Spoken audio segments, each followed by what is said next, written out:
Giant stone jars litter this plain in Indo-China. Who put them there? What were they for?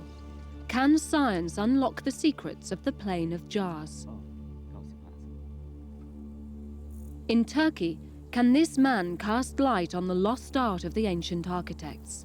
Is their knowledge hidden in the stones? Does this find under the Californian Sea prove that long before Columbus, the Chinese discovered America? We're in Kotte, one of Sri Lanka's ancient ruined cities. It lies on the outskirts of modern Colombo. It's hard now to picture the bustling civilization that once flourished here. But that's the sort of reconstruction that archaeologists try to do. They spend their lives searching for keys to the past. And perhaps one of their greatest challenges is in Laos.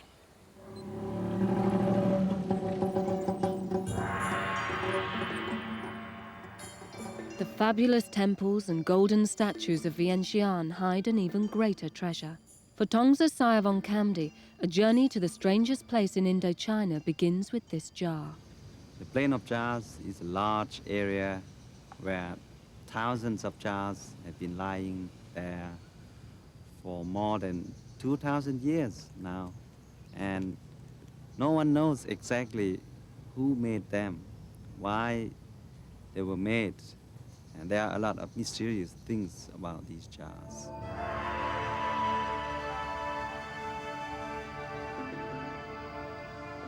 Tongsa is the top archaeologist of Laos, in charge of the first modern survey of the jars. They lie far away in the remote north. During the American intervention from 64 to 70, the plain of jars have been heavily air-bombed. The countryside is covered with craters. The town of Pongsavan is the nearest settlement to the plain. To the local people, the jars are just part of the landscape.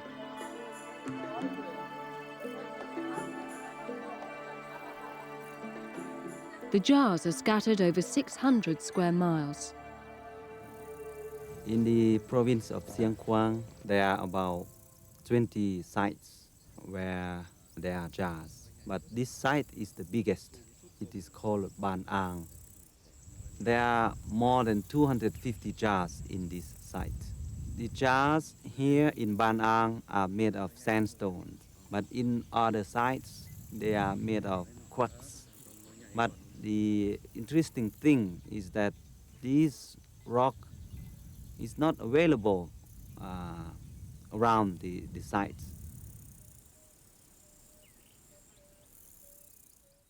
In the 1930s, a pioneering study was undertaken by French archaeologist Madeleine Kalani. An intrepid traveller, she made 3 expeditions to Laos. She counted, measured and mapped the jars, but never managed to uncover all of their secrets. She could find no trace of where the jar builders lived. The shape is also very interesting because it's not a regular shape. You can't roll a jar. It won't be easy to roll a jar. It's irregular. There is a large variety of shapes too. All of them are different. Helped by local state archaeologists, Tongsa begins his fieldwork by checking Kalani's findings. At 10 feet in height, this proves to be the largest jar of all. Tongsa finds more questions than answers. In this site, we have found 1 lid. But why only 1 lid when we have 250 jars? And the shape, the size, don't fit to any of the jars. So another theory said that it might be an offering table rather than a lid.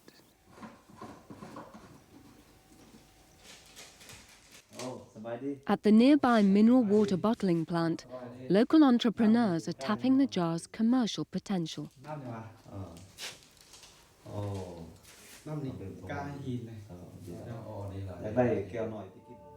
Legend says that the jars were vats for rice wine at a party held by a Chinese warlord to celebrate a victory in battle.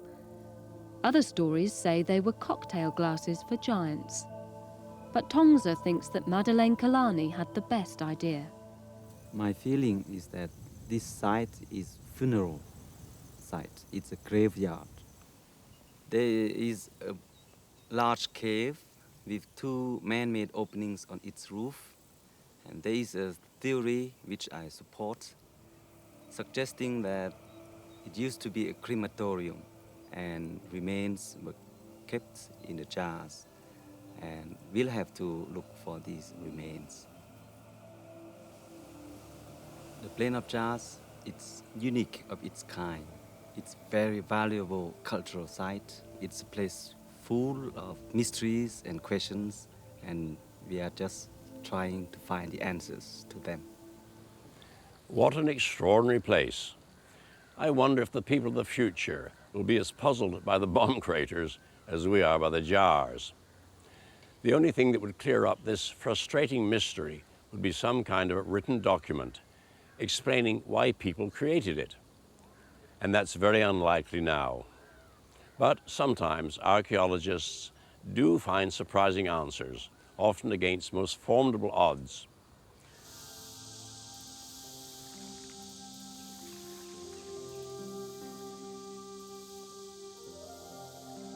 This steamy inland waterway in South Carolina has not always been navigable by boat. Underwater archaeologist Mark Newell has studied the canal's history. Although heavily used in the 1800s, it silted up and almost vanished in later years. During works to clear it, Mark and his team made a remarkable find in the mud. There was a bed of sediment in the canal. We were excavating and sifting that through screens. And I was standing there watching the material coming out of the screen when this suddenly popped into the screen. On careful examination, you can very readily see that the chips that were taken from the stone were very carefully chipped off. This was no accidental manufacture. And when you see that kind of care taken in creating a stone shape, then you realize you have a tool, a stone tool of some kind. It fitted so neatly into the palm of his hand that Newell was convinced he was holding a hand axe once used by Neanderthal man. The first immediate question was, how could it be here?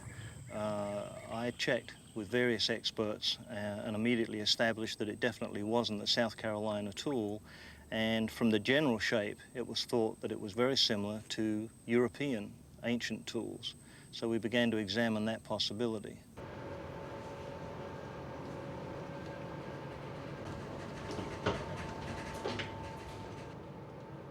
The trail led him to the British Museum and its vast storeroom of Stone Age implements.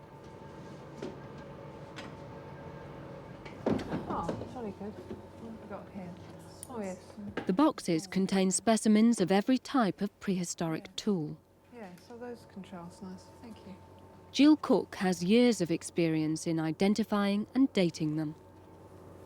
Mark Newell turned up on the doorstep one afternoon in 1989, opened the box and said, "Have you ever seen anything like this before?" And I said, "Well, no, not from South Carolina, but certainly from Europe."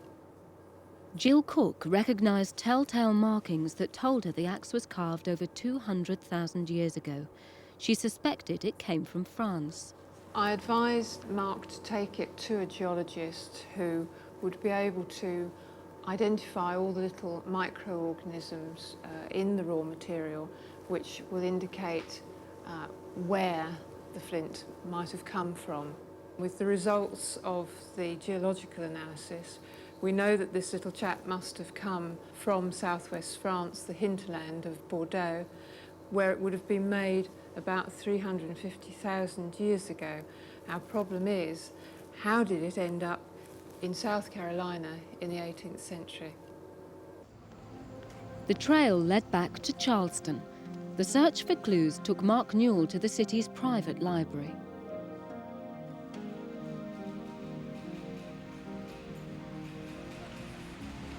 I'd like to see copies of the South Carolina Gazette for 1824. 1824. Just a moment, please. I'll be at the table over there. Thank you.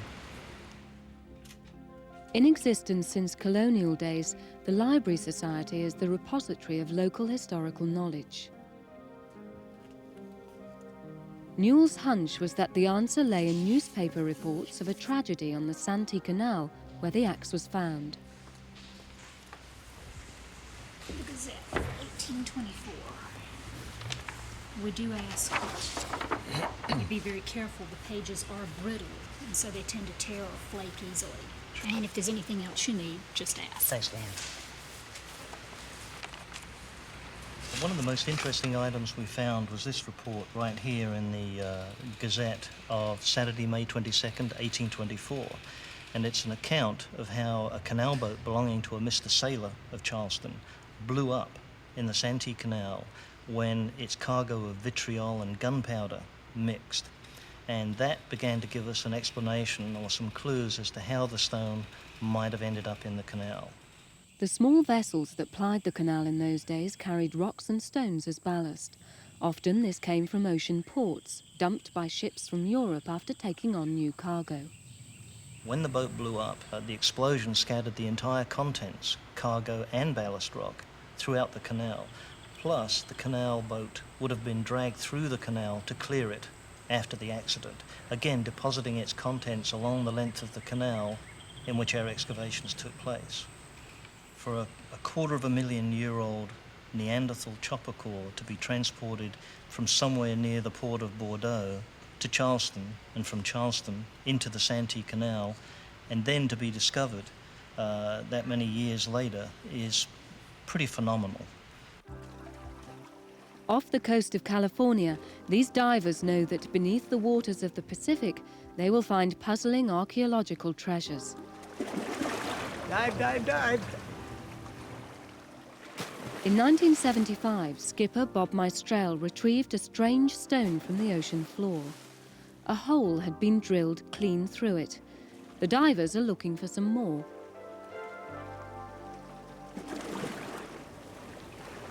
Bob, I've located the stone. We need the line to tie it off with now.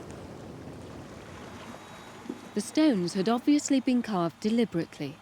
Experts recognized an uncanny resemblance to anchors used by fishermen in old China. Well, I don't think they're local because who would ever make a stone anchor when we had steel? You know, steel anchors have been around for years and years and years. I mean, it's quite a project to drill that hole through that rock. You take it into a guy that cuts cement pilings and stuff and ask him to drill a hole in that rock. You're going to pay me a lot of money. Get out of the way from it, Wayne. Hang on to it. Hang on to it as tight as you can. Why don't you, Chris, can you come up here? Okay, we got it. Meistrel thinks American history should be rewritten. If we can confirm that these are from China or from a different part of the world and that they've been here a long, long time, then we can definitely say that Columbus didn't discover America, somebody else did. Each mark is 50 pounds. There we go. Okay, go. Not everybody agrees. The first stone that Bob recovered was examined by Professor Frank Frost. I took a small piece of the stone to the geology department at UC Santa Barbara, and a specialist there in sedimentary rock tested it and told me that it was Monterey shale, which is the most common rock formation all along the coast here in Southern California. The first question was answered, and that is that whoever made them here out of local rock. Frost discovered that Palos Verdes, beside where the stones were found, had once been a fishing village for Chinese immigrants. We discovered that the Chinese living here in the 19th century had used stone anchors in their fishing industry. This answered at least part of the question. The possibility then, the greatest possibility, was that these were made by Chinese fishermen here in the 19th century. Frost's explanation of the anchor's origins pours cold water on the idea that the Chinese beat Columbus to America. On Columbus Day, regularly, there used to be a little sidebar in the paper saying, but was Columbus first? And then there would be all sorts of speculation about Orientals or Egyptians or Hittites or whatever. But no, to me, to my way of thinking, there is no evidence for a pre-Columbian discovery of America.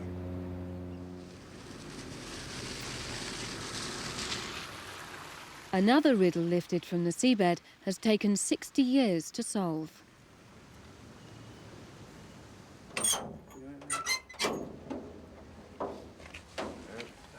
These are ivory tusks. They're under investigation by underwater geologist David Long. Long has a favourite theory that the North Sea was once dry land and home to prehistoric animals. He read in the Times of 1934 that 2 ivory tusks had been hauled in the nets of a fishing vessel off the Shetland Islands. Professor Ritchie of Aberdeen University declared they had come from a mammoth. The owners of the fishing vessel were delighted with the publicity this brought to their fish shops. David Long was curious to know if the story was true. So I took measurements and photographed them, and I then went off and tried to look at other mammoth tusks in various museums and realised these weren't quite the same thing. Long used a known mammoth tusk for comparison. The way one can distinguish between mammoth tusks and the elephants is that a mammoth tusk is curved in 2 planes. If you can see the big curve here, but there's also another curve underneath here if I rotate it. And that the tusk is turning slightly. Whereas these 2 tusks here are actually just curved in 1 plane. They're quite flat here on the bench, but just curved like that. Immediately I began to realise they're quite different. He got permission to take a small sample of the ivory for carbon-14 dating. He sent it to Oxford University. They analysed it and wrote back that we came with a date of about 290 years old, plus or minus about 100 years, and they cannot be mammoths. They must be from modern elephants. Now, what were they doing east of Shetland? The shipping records of 1689 gave Long his answer. War in the English Channel caused ships to divert around northern Britain. Hidden in archives in Holland, he found the papers relating to a convoy of 4 Dutch traders. These had foundered and sunk in a storm. The 4th ship, which was the Wapen van Alkmaar, had actually set sail from what's called Sri Lanka these days. And that was well known as the major ivory exporting from the Indian subcontinent, that most ivory came out of that area. And that ship is recorded as having been lost to the east of Shetland. My feeling is that that is probably the most likely vessel from which these elephant tusks have come from, that they are modern elephant tusks brought by a ship, not a mammoth which happened to be wandering around on the North Sea 50,000 years ago. The solutions to the mysteries of the Chinese anchors and the Scottish tusks are intriguing and ingenious, but they won't change our view of the past. For archaeologists, the greatest prize is a discovery which gives a real insight into the thinking of extinct civilizations. One rare example of this came after centuries of research into the great temples of the ancient Greeks. An enormous amount is known about them, but what happened to the architect's blueprints?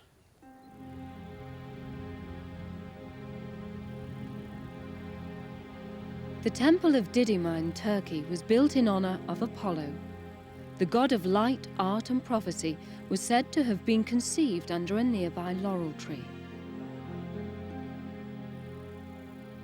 For generations, tourists and archaeologists have been awed by the building's staggering beauty.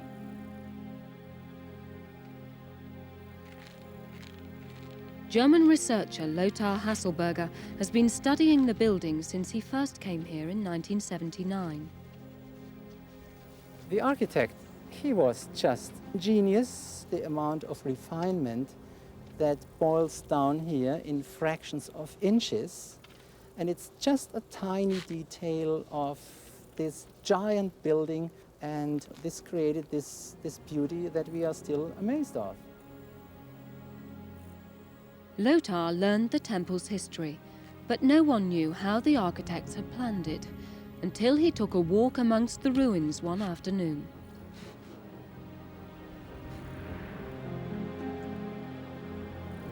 I was here one day just wandering around and looking at the wonderful and unparalleled construction, and all of a sudden I realized, my goodness, there are incised lines that all of a sudden melt together into quarter circle and semicircles and yet another sequence of quarter circles, exactly the way they are executed out in the temple. It showed up in such a brilliance and clarity that I had no doubts these are the one-to-one scale drawings of the construction plans for this very temple. To check his discovery, Lothar used mirrors to throw light onto the faint scratchings. He had found the blueprint for the columns. What we are looking at here, the outline, the bent outline of the shaft, that towards the bottom of the column ends in a profile, the quarter circle of which I'm following, and after a little step it ends in a semicircular profile where we can actually see even the center points for inserting the pair of dividers. Lothar drew out the plans. He found that the architects had altered their workings, but they were a perfect match for the finished pillars.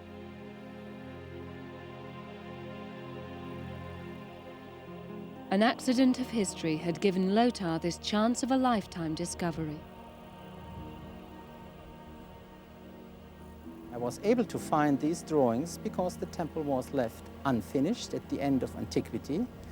These drawings were, of course, meant to be taken away, erased again. This, however, didn't happen because the temple as a whole wasn't finished, and it's due to that we are able to stand in front of unfinished walls bearing the entire set of full-scale plans as if standing in the architect's design office, left by the people just going out for lunch, and we are able to look over their shoulders. Lothar examined every inch of the walls with meticulous care. He found horizontal lines representing the column shafts. It's impossible to assume that the ancient master builders were exposed to this cumbersome procedure of reading their own plans. By looking more closely along the wall surfaces, I discovered in certain areas traces of reddish mineral pigments. And to cut a long story short, the entire wall surface intended for the drawings was covered with this reddish iron oxide, and I must say they stand up quite clearly against the reddish background. After having understood what I have seen, one thing was clear to me. This is a much more general answer than just resolving the design of this very temple. It's, on the whole, the answer of how Greek buildings had been designed. Well, the moral of these stories is this. Apparently insoluble mysteries may turn out to have simple solutions. But one thing is clear, the key to unlocking the past that you can't do without is good old-fashioned luck.